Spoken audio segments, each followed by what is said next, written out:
we're very bargain heavy. We took some time to get used to virtual and online payments, but that is changing. Now we have seen actually even more of a tilt towards online payments and no SEPA last shrift. So I think this payment is evolving. The second thing is we are evolving with the world. So throughout the world, what is happening is we are moving towards even more gender agnostic, gender neutral packaging. So we are not very gendered anymore. And so those companies that understand this are investing in gender neutral product design and experiences. And in the dark, we, I think I usually think of this as more of like a global phenomenon rather than a dark phenomenon. Is that the market is evolving to be more and more comfortable with the intermixing of physical and digital, like I said before. I was walking down Unter den Linden and I saw a QR code outside a shop window, which I scanned and entered a virtual store. So this is something that we would not have seen 5 years ago. I like that. There is a big trend in the ethical and sustainability topics where people take care for in the future, but also from my point of view is the trend to think about more experiences rather than just buying goods from several e-commerce shops. So I think they will take more and more attention to experiences they can where they can have emotions and memorable events in the long term. There are two aspects. One is economic driven. So certainly with so much uncertainty going around, and people have less disposable income, including customer. So I do see a lot of price sensitivity driven shopping, and I think which would continue over the couple of years as such.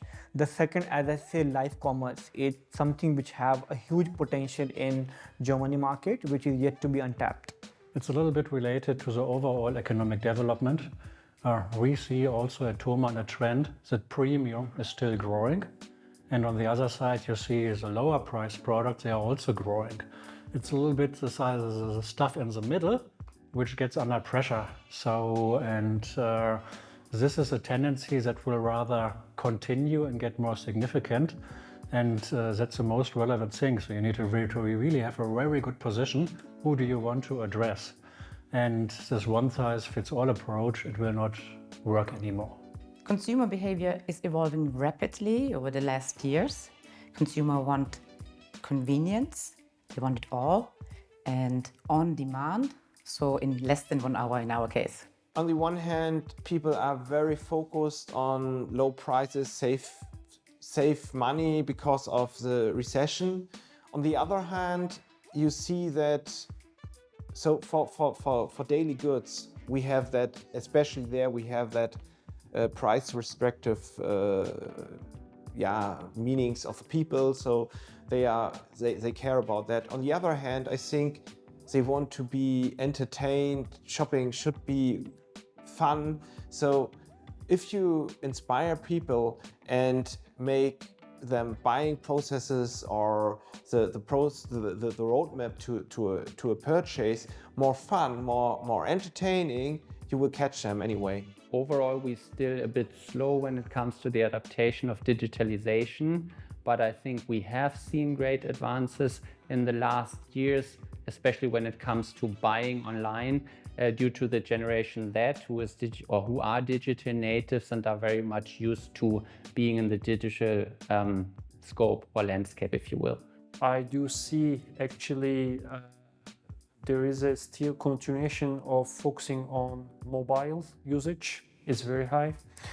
As well as the cybersecurity plays a big role for German consumers when they decide, and as well as the eco-sensitivity for sustainability for the German consumers on e-commerce, it plays a big role. Consumer behavior is a lot about trust, and while that isn't new, I would say that the trust gap is getting bigger. That means here it's important for brands or e-commerce businesses to really close the trust gap. That means being honest and authentic about the product, showing as many facets of the product that you're trying to sell. And ultimately, that's how you get buy-in and people to convert.